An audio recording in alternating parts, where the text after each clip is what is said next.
Esta é a parte 2. Assista antes a parte 1. Eu deitei, dali a pouco eu estou de pé e olho para a cama e vejo o meu corpo. O meu corpo assim, não assustei, olhei para o meu corpo, eu assustei, foi com o que eu vi. Apoie o nosso canal dando like e se inscrevendo. Contribua também tornando-se membro de nossa comunidade. Para compartilhar. Ele é grosso, loiro, ele tinha uma camiseta comigo. Por que ninguém olha para mim? Por que ninguém conversa comigo? O que está acontecendo?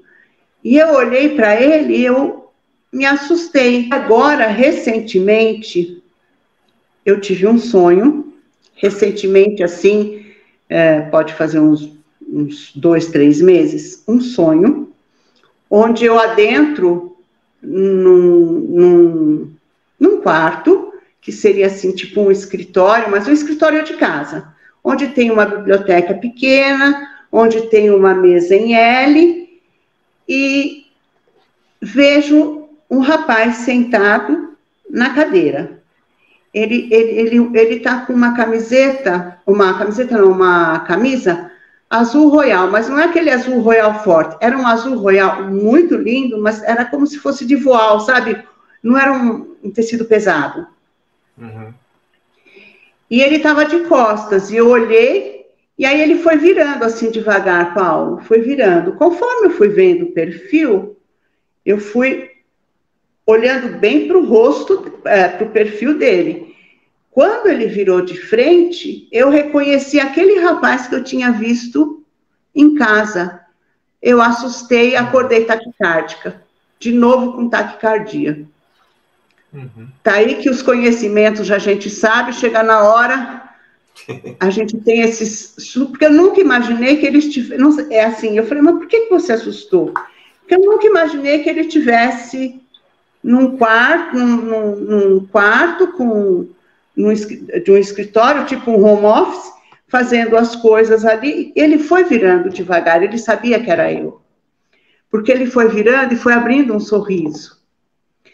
Mas eu assustei, né? Eu não sei por que eu imaginei que ele estaria no nosso lar, sabe, aquelas coisas assim, coisas que, né, a gente acaba lendo nos livros, tal, e de repente foi uma coisa tão real, e até hoje eu não sei quem é, Paulo, realmente eu não sei quem é, e eu assustei.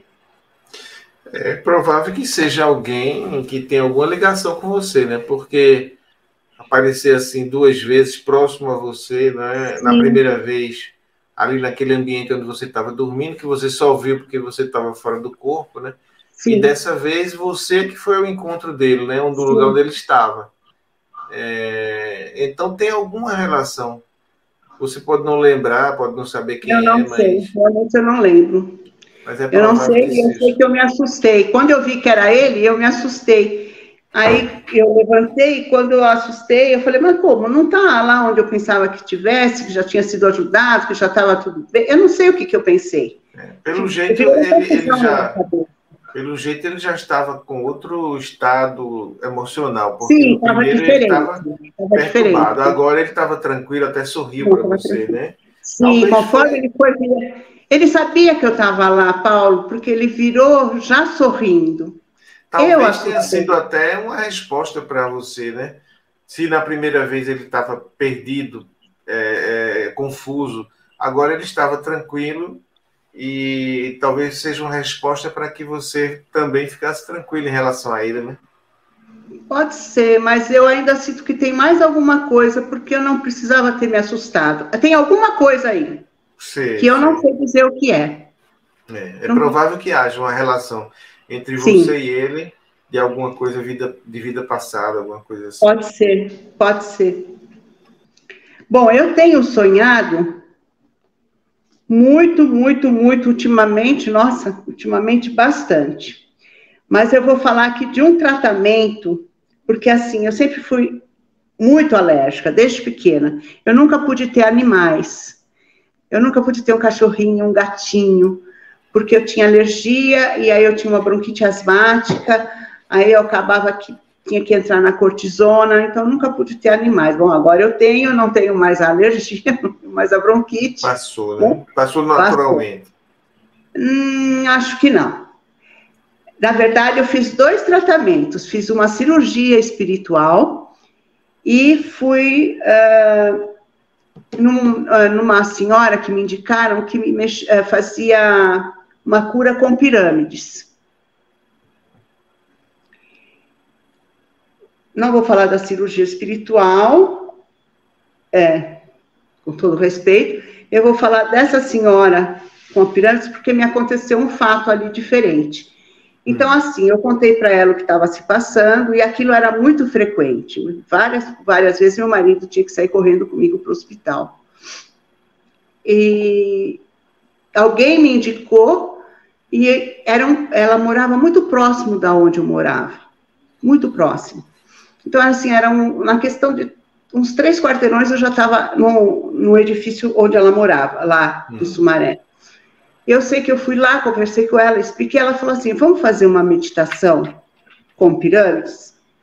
Eu falei, vamos, a senhora vai me guiar, porque eu não, né?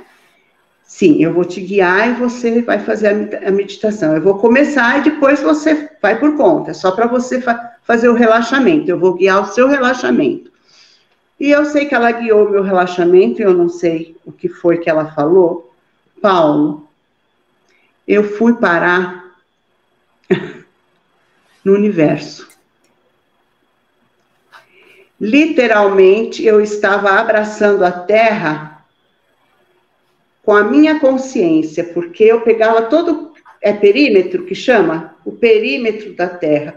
Ela Sim. tem uma aura, assim... É uma luz forte, branca prateada, sabe? Só me arrepia, só de lembrar. Uhum. E eu abraçava com tanto amor a terra, com tanto amor, mas aquele local, eu nunca conheci um local assim. Ele, assim, não era noite, porque estava claro, mas não tinha sol. Mas tinha umas luzes que... para mim eram estrelas.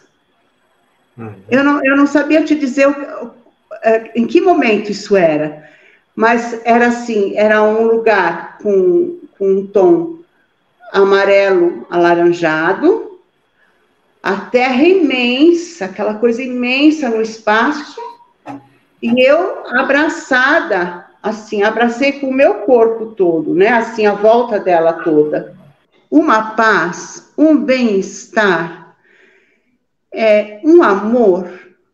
Eu me senti abraçada, eu me senti acolhida, eu senti, assim, a temperatura é uma temperatura, eu não sei se amor tem temperatura, mas é uma temperatura morna, agradável, acolhedora, onde você se sente pleno, onde você tem certeza que se você ficar ali, você não precisa beber água ou nada, não precisa comer nada, não tem nenhuma necessidade que é do corpo, ali você está pleno, Paulo, pleno.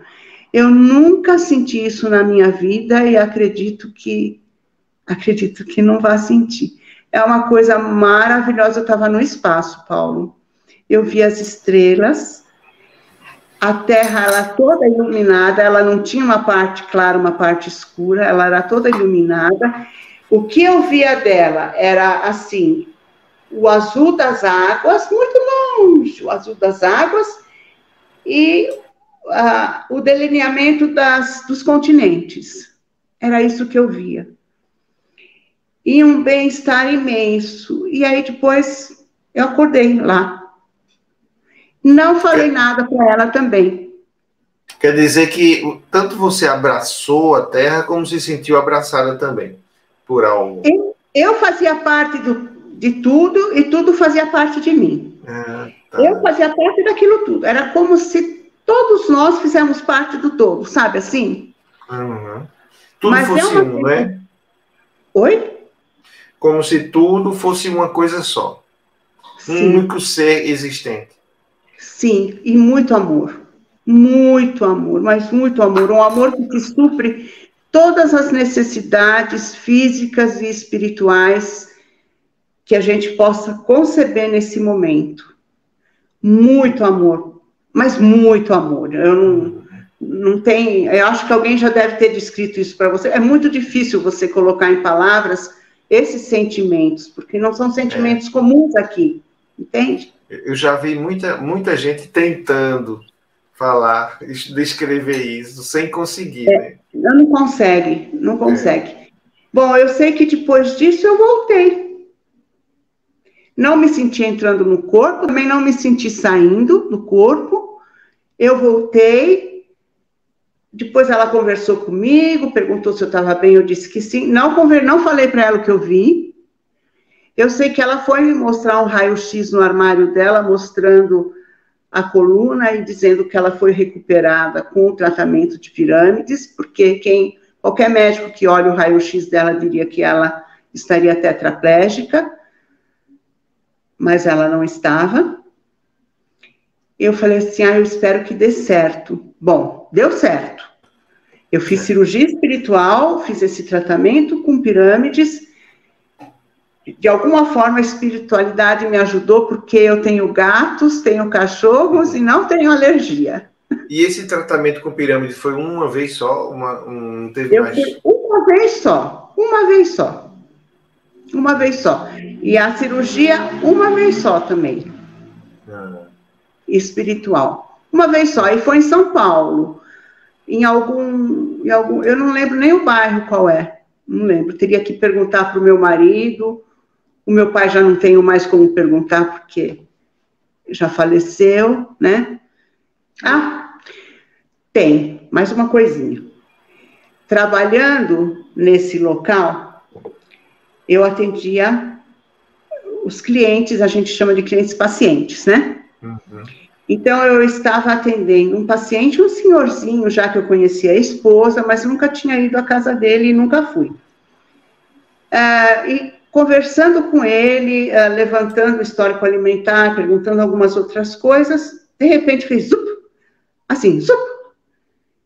E eu estava, ao contrário,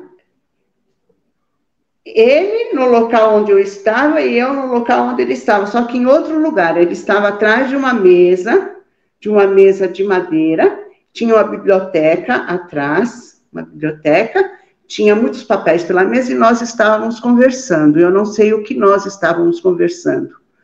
E aí, de repente, fez... Sabe assim, quando você volta? Voltei... E aí eu falei, meu Deus, pensei comigo, meu Deus, será que eu perdi alguma coisa que ele falou? Será que não? Aí depois eu fui conduzindo a consulta e deu tudo certo e ele foi embora. Eu nunca perguntei. Eu ainda vou perguntar para uma colega minha, que é enfermeira, que fazia as visitas domiciliares, para saber se ela tinha ido à casa desse senhor e se realmente existia essa biblioteca ou não, se tinha essa biblioteca ou não. Isso ainda dá para fazer. Né? Mas foi uma coisa que nunca tinha me acontecido, assim, de ser puxada, trazida de volta, sabe? Eu até pensei que eu saí daquele lugar. Eu acredito que eu tenha ficado lá porque ele não assustou. Mas a impressão que eu tive é que eu fui toda para lá, voltei toda para cá de novo. Entendeu? É porque foi sua consciência, né? A consciência dá a impressão de que você foi toda, mas o corpo certamente ficou, né? Eu fiquei até sem graça quando voltei, porque eu não sabia... Era a emoção, eu tinha que conversar, entender se eu estava no mesmo ponto da conversa ou não. E deixa eu ver mais, se tem mais alguma coisa. Mas eu acredito que seja isso. Eu ouço vozes... não com frequência, vozes externas. Muitas vezes parece que alguém está conversando com outro alguém. Sabe quando é um diálogo? Sim, sim. Já ouvi vozes falando em alemão, eu não falo alemão, então, falando em alemão comigo. A última coisa que eu ouvi, Paulo, e que talvez o meu esposo assuste, mas eu vou falar para ele não se assustar, foi assim, há uma semana. Eu estava deitada e já tinha dormido a noite toda, estava na hora de acordar, com certeza. E eu ouvi a minha pergunta: eu morri? E a resposta veio: não é agora, pode abrir os olhos. Aí eu abri e eu estava na cama. Aí eu pensei, não morri. Mas depois a gente fica pensando em outras coisas, né? Falando, será que ele me mostrou alguma cena? Será que não? Mas não acordei taquicárdica, não acordei apreensiva, não acordei nada. A única coisa que eu perguntei foi se eu morri. E a resposta foi, pode abrir os olhos. É isso. Acho que eu tenho muitas coisinhas para contar, mas eu acho que já deu para passar alguma informação. Sim. Que, na verdade, eu pensei muito, muito mesmo, se eu ia comentar, se eu ia falar sobre isso com alguém, se eu não ia, se isso ia embora comigo, se não ia, mas eu falei assim, não.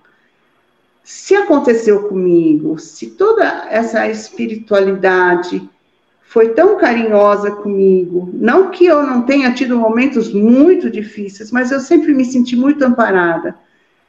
E eu não tenho por que não falar para mostrar para as pessoas que ela também tem os seus amparadores, os seus anjos, os seus amigos espirituais, seja lá o nome que quiser dar.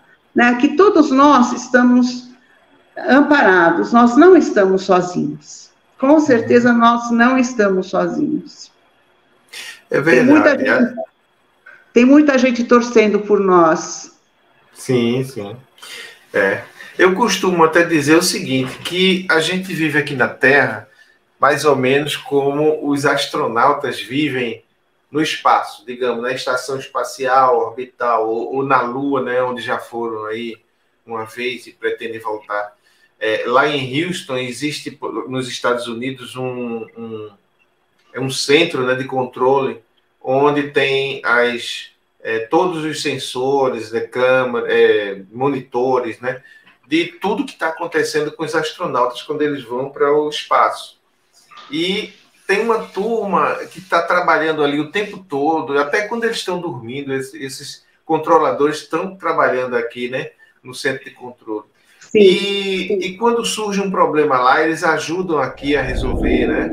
Sim, e ficam torcendo para que tudo que eles planejaram dê certo. Sim, e aquela cena que eles levantam, batem palma, ficam rindo porque conseguiram, né?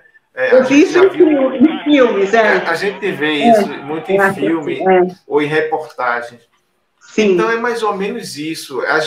Nós não, pelo que eu tenho percebido, a gente não é desse mundo. A gente está aqui passando um tempo aprendendo coisas, cumprindo missões, assim como os astronautas vão para o espaço cumprir missões, depois voltam, né?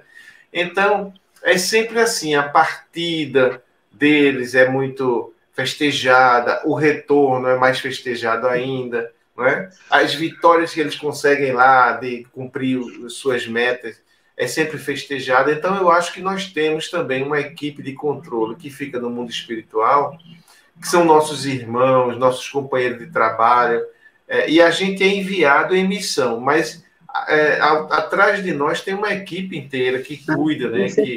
que nos ajuda para que a gente possa cumprir aquela missão.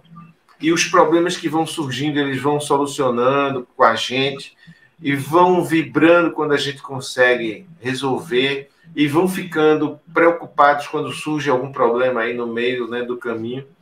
Então, essa equipe, como você diz, existe, a gente não está só, né?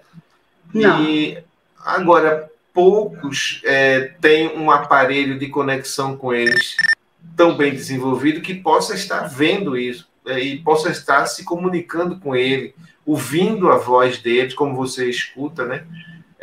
Falando diretamente com eles. São poucos, não são todos. Embora todos tenham essa equipe de controle e de acompanhamento.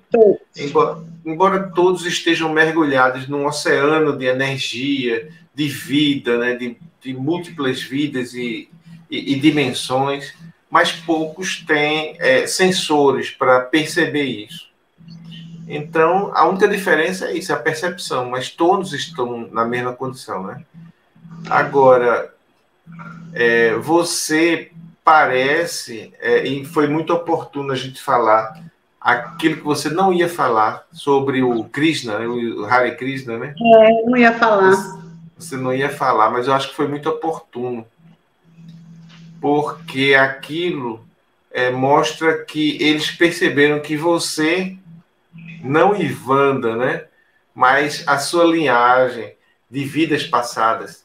Porque cada vida que você vem, você tem um nome diferente. Então, você não era Ivanda antes.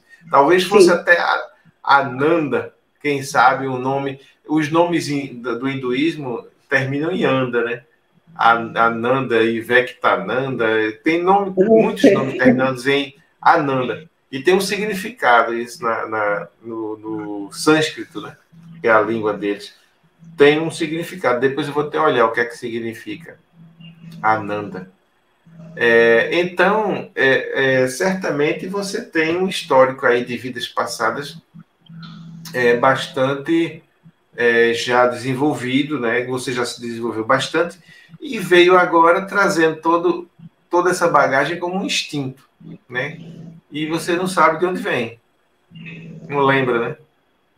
Eu não lembro. Essa não lembro mesmo. Pois é.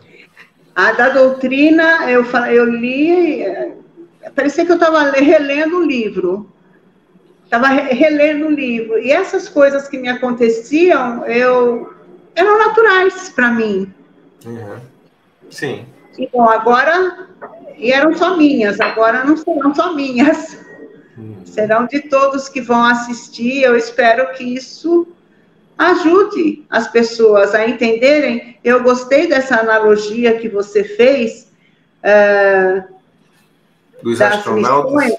Isso. Eu gostei muito. Porque isso, assim como tem uma torcida aqui, tem uma torcida lá também. Tem. Assim como nós... E nós torcemos pelos nossos filhos também, para que dê certo. Amigos, filhos. Amigos, filhos. Por pessoas assim que a gente não conhece, mas que a gente olha e que vê que está em dificuldade.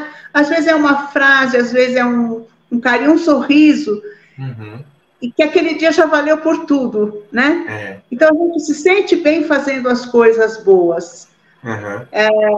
Eu aprendi assim a me perceber quando alguma coisa me angustia, eu sinto um aperto aqui no coração. Então eu vou procurar qual é a causa desse aperto. Tem alguma coisa que está fora do eixo, eu fiz alguma coisa que não deu certo. Outras já vem, eu já nem faço, já vem lá, olha lá, tá vendo? Olha o que você erra, veja o que você ia fazer a essa altura do campeonato com esse tempo, entre aspas, de vida que você tem aqui. Como é que você pode julgar uma outra pessoa se você ia fazer isso? Sabe assim? Então, vem ensinamentos para mim. Eu mesma vou me recordando, né? Uhum. Que nós estamos todos aqui para crescer, para progredir, né? Para melhorar. O que eu entendo é que a gente não retroage. A gente pode até estacionar um pouquinho, mas eles dão um empurrãozinho para a gente, a vida dá uns empurrões e a gente acaba dando mais alguns passinhos, né? Não, retroagir como um ser, como um todo, né? Como uma entidade que já existia antes, Sim. E vai continuar existindo depois, a gente não retroage. Não. O que pode acontecer é a gente escorregar na missão que a Sim. gente veio fazer. A Sim. gente pode, digamos, como um astronauta vai, se prepara todinho, né? Com toda a experiência que tem, vai para o espaço e lá comete um erro, ou se distrai com alguma coisa, esquece alguma coisa. Isso pode acontecer. Mas quando ele volta, ele é o mesmo. Quando ele volta, ele é o mesmo, até mais experiente, por ter falhado, por ter errado. Então, a gente está sempre evoluindo, como um todo. Agora, na missão pode haver desvios, pode haver com certeza. erros, né? Sim. Todos nós, né, Paulo? Não tem jeito, né? Todos nós. Todos uns mais, nós. outros menos. Às vezes, coisas que não tem mais retorno, outras que não tem problema. Mas, como você disse, a gente não deve ficar olhando para trás, né? A gente deve olhar para o que nós somos hoje e olhar para frente, o que é que a gente pode O que a gente melhorar. pode construir, isso. Isso é E muito olhar para importante. trás, Né? nunca. Porque a gente tem o direito de ter sido inexperiente, de ter sido criança, de ter sido jovem, de não ter tido maturidade, porque hoje ó, nossos cabelos prateados, tá vendo? Indicam... então é todo branquinho. Pois é, indicam que a gente já viveu um bocado. Aí a gente tem, depois dos cabelos prateados, a gente tem certa obrigação de enxergar mais na frente. Mas antes não, quando os cabelos eram pretinhos e a pele não tinha essas marcas, né? Era tudo lisinho. Aí a gente tinha o direito também de cometer erros e aprender experimentando. Que as pessoas entendam isso, né? Que é errando que a gente aprende. Se a gente não tenta, a gente não sai. Quem não dá o passo não faz o caminho, não, né? Fica parado, estagnado. Não ficar na culpa, nossa, eu fiz isso. Procura reavaliar aquela situação, se tiver condições de se entender com a pessoa, porque ela ainda está aqui no seu caminho. Peça ajuda, porque isso a gente consegue pedindo ajuda para alguém maior. Mas a culpa deixa a gente, eu estou falando por mim mesma, a culpa segura a gente não vai nem para frente nem para trás, a gente fica... Agora eu estou com medo de fazer um outro erro, de fazer um outro, Exato, agora eu tenho medo. Eu sofri, agora eu tenho medo. E isso não ajuda. Exato. Não ajuda a gente a crescer. A gente tem que acreditar que a gente pode. Além de que, depois dessa vida aqui, né, digamos, a Ivanda e Paulo, quando saírem daqui e deixarem o corpo, ainda tem uma etapa que eles vão avaliar, assim como você parou para avaliar a sua vida em determinado momento aqui, antecipando o que você vai fazer lá, né? Sim, eu fiz isso. Você fez. Mas com certeza eu não lembrei de tudo. Não lembrou de tudo. Não teve aquela mesma clareza que a gente vai ter quando chegar do lado de lá, né? Então, a gente não pode levar a culpa, porque se a gente leva a culpa, chega lá, a gente fica preso a essa visão terrena e não ultrapassa logo essa etapa seguinte, que precisa ser ultrapassada, né? Às vezes as pessoas se condenam e quando a gente ouve falar digamos, como é que chamam? O inferno eu não digo, mas umbral, né? A umbral, por exemplo. Lugares que não são tão felizes, ou então lugares de sofrimento. E a pessoa vai para lá porque está carregando a culpa, está se condenando. Então, sim, são estados internos mesmo, né? Que levam a pessoa para esses locais. Né? Então, você precisa ter essa consciência de que você também deve se perdoar, né? Para não seguir para o outro lado com essa culpa, porque isso aí pode me prender lá, não é? Por não é fácil, viu, Paulo? Não é fácil. Mas não é fácil. Não. Verdade.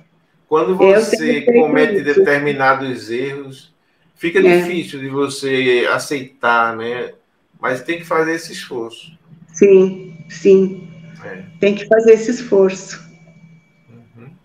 Mas, deixa eu ver aqui algumas coisas que você falou e eu anotei, né? Essa retrospectiva da vida eu achei muito interessante porque a gente deve fazer isso em períodos, né? Digamos, a cada dia, quando a gente for dormir, a gente pode fazer uma pequena revisão, né? Como foi nosso dia, melhorar e procurar se melhorar. A gente pode fazer isso uma vez no ano, quando a gente vira de um ano para o outro. Geralmente a gente faz, né? Uma retrospectiva do ano, né? E na idade que você está, você já teve a oportunidade de fazer uma retrospectiva geral, né, da sua vida até aí. Eu fiz, falei assim, deixa eu me conhecer um pouquinho mais, perceber o que eu acertei, o que errei, o que eu tenho que consertar, mas claro que eu não percebi tudo. É claro que isso é uma construção, é claro que todo dia eu vou encontrar, quando eu olhar, que aqui eu escrevi no papel, mas eu tenho lá a linha. Com certeza eu vou lembrar de mais algumas coisas, né? Com certeza. Mas a gente tem a obrigação de fazer isso, de tempos em tempos, né? Seja todo dia, todo ano, ou a cada 10 anos, ou a cada 60 anos. a gente tem que fazer essa retrospectiva para poder estar sempre melhorando, né? Isso é obrigação de todos nós. Achei interessante, aos 6 anos, você dizer que escolheu aquela família, porque isso traz para a gente a ideia de que a gente já existia e que houve um planejamento para essa vida, né? Eu estou arrepiada. Tenho certeza. Não é uma coisa que acontece por acaso. Ia cair nessa família. Tem gente que diz, não sei porque é que eu nasci nessa família, né? Não podia ter nascido numa família melhor. Mas a gente sempre escolhe, né? Pelo que a gente ouve, né, dos relatos, é muito recorrente essa ideia de que nós escolhemos a família onde nós devemos nascer.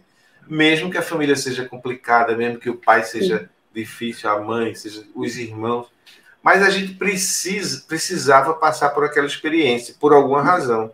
Que depois e tudo que aquela experiência traz, né, de consequências, né? Isso, tudo que tem de aprendizagem, de consequência. Pacote completo, Então, essa ideia foi interessante.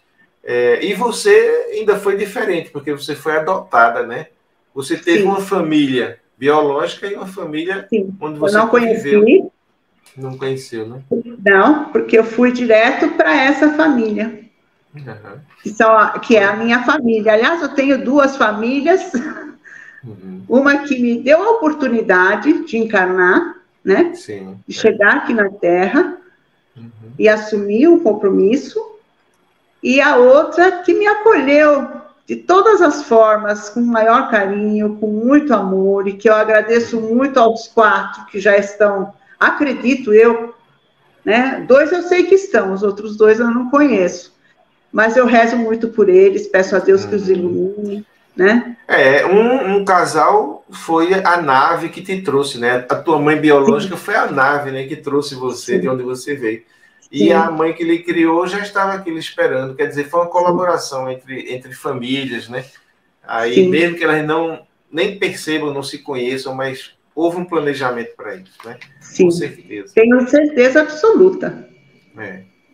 Ainda bem que você foi muito feliz na sua família aí, com seu pai e sua mãe, que ele criaram. Graças a Deus. Muito querido. Teve também, assim, a facilidade com que você tem de... Não é bem uma facilidade, porque não acontece o tempo todo, mas você tem a possibilidade de se transportar em consciência, né? A primeira vez que aconteceu foi naquela vez que você sentiu o odor no carro quando você estava com seu pai. E você foi para um outro lugar que você não sabe que lugar é aquele, mas isso aí antecipou outros eventos que aconteceram, como que você contou aí, né? Que você, com paciente lá no consultório, nesse local, se deslocou, né? E outros eventos que você contou aí também. Então, você tem esse dom, né, de deixar o corpo, eventualmente, e se deslocar. Já começou desde a infância, né? Deixa eu ver. O fato de ver os corpos na praia, né? Parece um registro que tinha ali naquela praia de pessoas que morreram, e você tinha o equipamento para ver aquilo, que a maioria das pessoas não tem. Sim. Né? Então você pôde ver. Ainda bem que eu não assustei, né? Assim, eu não sei porque eu não assustei, mas eu não assustei. Até mesmo porque as pessoas não iam entender aquilo, né? Como é que você estava vendo uma coisa que não existe? Iam pensar que você estava com problemas mentais, né? Vai ver que por isso eu não assustei, né? Para lhe preservar de problemas, né? Com certeza. Outra coisa foi aquela previsão que foi feita com a brincadeira do copo, né? Sim. Que seu marido viria atravessando mares e tal. É interessante, porque quem está lá do outro lado, mesmo que esteja ali por acaso naquela brincadeira, mas ele tem uma visão panorâmica, né, da vida, do tempo. Olha quanto tempo depois, né? E essa ficha foi cair 30 anos depois que eu casei. Poxa, você não lembrava desse detalhe? Não. Pois não. Aí a gente vê que quem está lá do outro lado tem uma visão panorâmica do tempo, né? Para frente, para trás. Então, a gente aqui é que é limitado por Sim. conta do corpo físico, né? Que nos Sim. isola, né? Mas Sim. o natural é a gente poder ver o tempo, independente Seria de presente, bom, né? passado e Mas eu não futuro. sei até que ponto a gente conseguiria, nesse momento que a gente está, lidar com tudo isso, né? De fato, Porque a não é gente não. fácil, né? Uhum. Não, não é fácil nem é adequado. Para a experiência que a gente veio viver aqui, Sim, o corpo é necessário. Ele precisa nos isolar mesmo sim, desse mundo espiritual para que a gente possa viver no mundo, né? Agora, paradoxalmente, o esforço da espiritualidade é nos mostrar que não é só isso, que existe o mundo espiritual. Ao mesmo tempo que a gente não pode ver, a gente é impedido de ver pelo corpo, pelos sentidos, né? Ao mesmo tempo, a gente é informado que existe e eles ficam vibrando quando a gente consegue ver e sim, acreditar nisso, né? Então é um sim. paradoxo. Tenho Tipo, certeza disso. É um paradoxo, mas a vida ela é pedagógica. Se a gente se atentar, né? é, E eu não sabia disso. Agora, né, com a maturidade, que eu fui falar, puxa, essa experiência foi assim, foi assado, o que, que eu aprendi ali, porque é por essa avaliação que eu fiz, né? uhum, Então, eu percebi que a vida é altamente pedagógica. As coisas acontecem com a gente, as coisas boas, quase que a gente nem questiona, né? As coisas ruins, a gente fica meio que travado, mas aí a gente tem que olhar por todos os ângulos, ver se consegue perceber qual o ensinamento, porque senão ele se repete, e se repete, e se repete, né? exato. Até que a gente tenha um insight, falar, é isso. E não precise mais voltar para aqui, vá para outros mundos, viver outras experiências, né? Mas aqui a gente só se liberta daqui quando a gente aprende todo o macete do jogo. Eu tenho assistido vídeos de EQMs e vídeos do seu canal, e todo mundo fala que gostaria. Ninguém quer voltar, né? Ninguém quer voltar. Ninguém Acho que quer voltar. eu sou a única pessoa que gosto daqui. Eu gosto. Eu gosto das pessoas, eu gosto de gente, eu gosto dos animais, eu gosto. Uhum. E mesmo ter sentido todo aquele amor, eu sei que existe, que um dia eu vou sentir de novo. Mas eu gosto disso. Eu não sei explicar isso para você, Paulo. É um sentimento de querer estar junto, de estar pronta para ajudar naquilo que for possível, mesmo que seja com uma prece, com um olhar, com uma palavra amiga. Mas eu gosto. Entende que eu gosto? Não, é uma vocação de mãe, né? De mãe, por exemplo, você quando estava fora do corpo, naquele tratamento que você fez da pirâmide, né, por exemplo, você viu a Terra e você abraçou a Terra, você amou a Terra.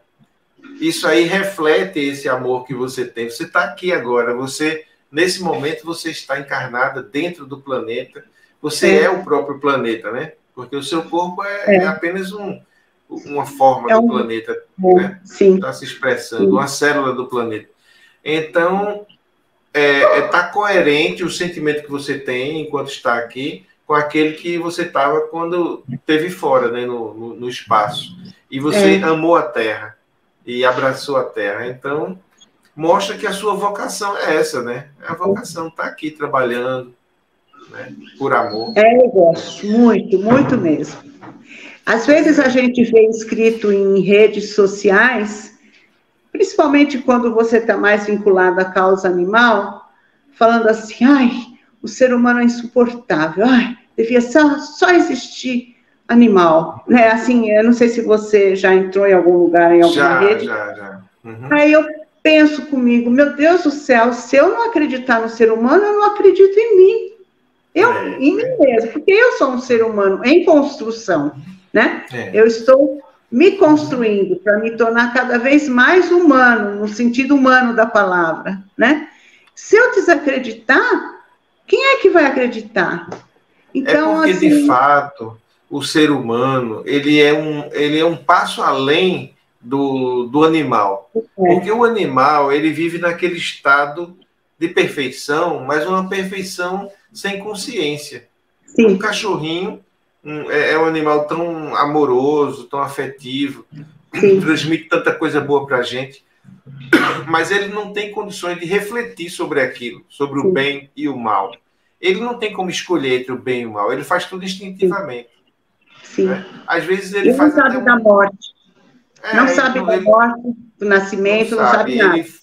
Ele faz tudo instintivamente. Já sim, o ser humano, ele ultrapassou essa fase e ele tem condições de refletir sobre isso, de fazer escolhas entre o bem e o mal, porque ele está treinando para ser um ser superior, muito superior ao animal. Então, é esse o desafio do ser humano, deixar de ser um animal bruto, apenas vivendo pelos instintos e considerando a existência apenas isso aqui que ele está vendo e sentindo, para ser algo transcendente. É um esforço que o ser humano tem que fazer. Então, por pior que ele pareça ser, ele é o animal mais sofisticado que existe no planeta. Ele é aquilo que existe de mais valioso no planeta. De mais... Jesus dizia, vocês estão vendo aí os passarinhos que Deus alimenta todos os dias, pois vocês valem muito mais do que os passarinhos. Ele não dizia isso à toa, né?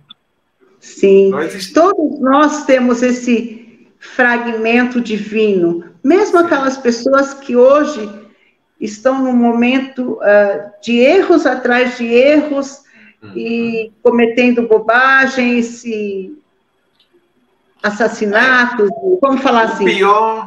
O pior dos seres humanos, ele é um ser muito mais evoluído do que qualquer animal, porque ele tem condições de refletir. Sim, sim. E uma vez estudando na faculdade,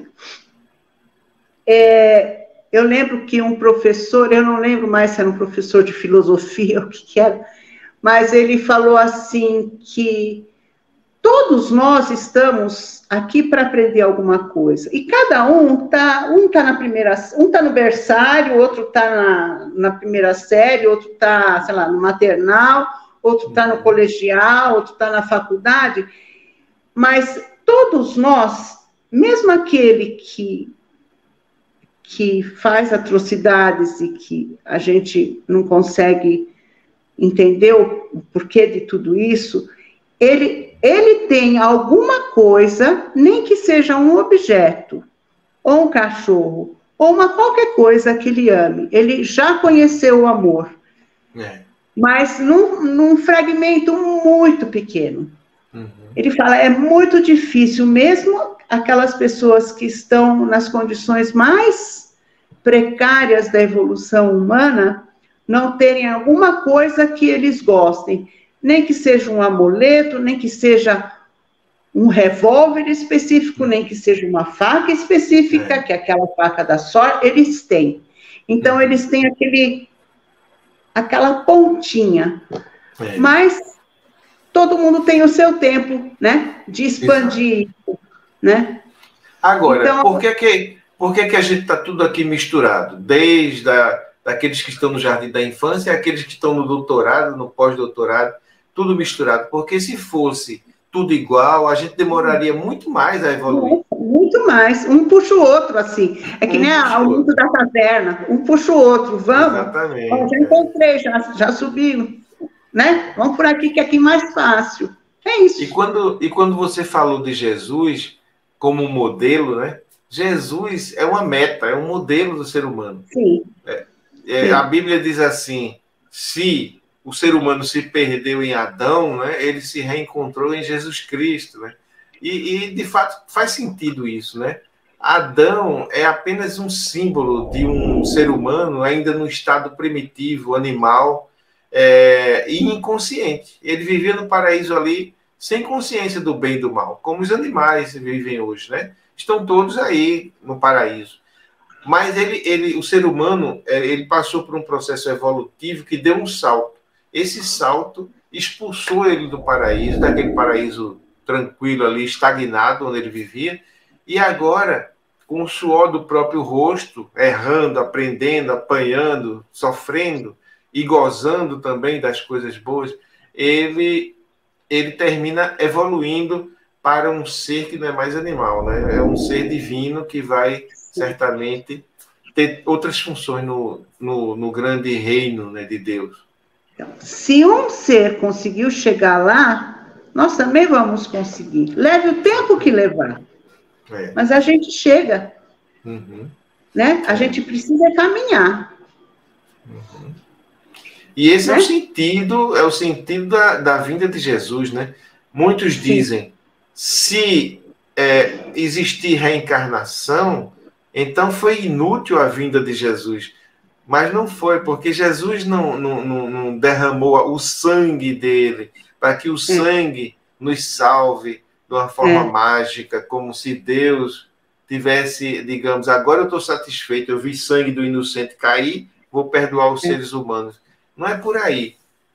Jesus veio como modelo e dizer, olha, eu sou o ser humano que você tem que se tornar. E siga, eu sou o caminho, né? Siga o meu caminho que eu...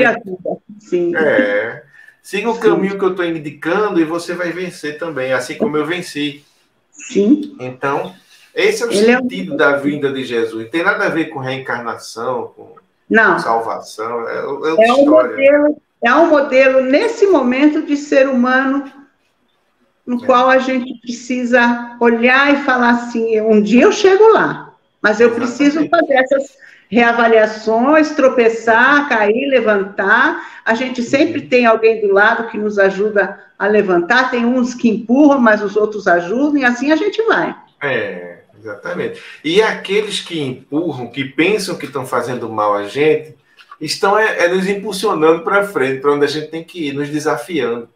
Porque se não houver o desafio do mal, o bem não consegue também se desenvolver. Se não houver uma oposição, algo que ele tem que transcender.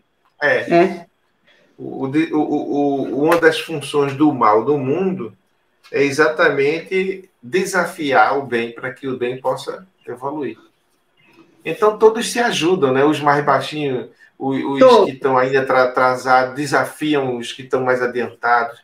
Os adiantados servem de exemplo, de modelo, de ajuda. Então, assim juntos, né? Nesse caldeirão aqui que é o planeta. Caldeirão, a gente vai caminhando e se Deus quiser, ajudando o outro.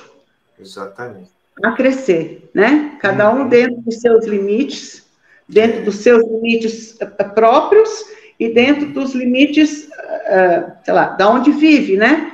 Do núcleo familiar, ou o seu bairro, ou a sua cidade, ou tem pessoas que são mais missionárias, outros têm um papel pequeno, mas nada é pequeno para Deus. Para Deus, uno, divino, como quiserem chamar. Uma luzinha pequenininha já... como que fala? A gente já sai da escuridão, a escuridão já desaparece, com uma migalhinha de luz, uma frestinha de luz. Exatamente. Cada pessoa que se ilumina, né, se torna uma luz, como dizia Jesus. Importantes, isso. Eu pensando aqui, como que é a vida, né? O que é a vida? Então, assim, eu penso que a gente tem nascimento e tem morte. O resto é tudo vida. O antônimo, a um lado da moeda, é o nascimento, porque eu venho para cá. E a morte é porque eu vou para lá. Mas a vida é uma coisa só, entende? É um contínuo. Não existe interrupção. Não tem interrupção. Quando eu vou de lá para cá, que eles fazem tchau, eu venho aqui, eba.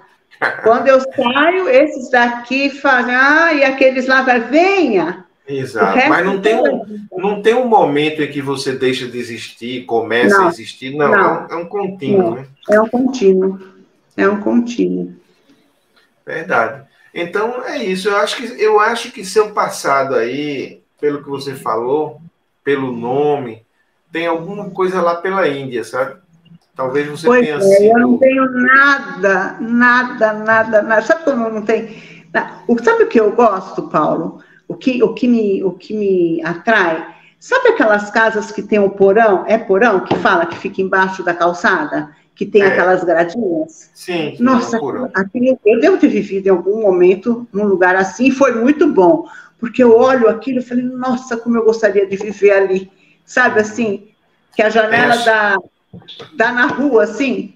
Sim, as casas mais antigas, né? Tem uma parte do subsolo e tem uma janelinha em cima, né? Isso. Essa. Agora com a Índia, agora eu vou ler o Bhagavad Gita. Pronto, falei certo? Bhagavad Gita. Aí Bhagavad Gita. Depois você vê a letra, depois que você estuda o Bhagavad Gita, aí você vê a letra da música Gita Gita do Raul Seixas. Raul Seixas. Ele diz assim, eu sou a luz das estrelas, eu sou a luz do luar. Eu sou, esse eu sou significa o ser, né? A entidade, aquele que é. Então, Jesus dizia... Eu vou agora. Eu pego e já salvo para mim. Jesus dizia, eu sou o caminho, a verdade e a vida, né? Aí Krishna diz, eu sou a luz das estrelas, a luz do luar, eu sou a força da vida. Agora eu vou ler. Krishna. E você Então, foi muito bom lhe conhecer. Namastê. O meu Deus cumprimenta o seu Deus. O meu Deus interior cumprimenta o seu.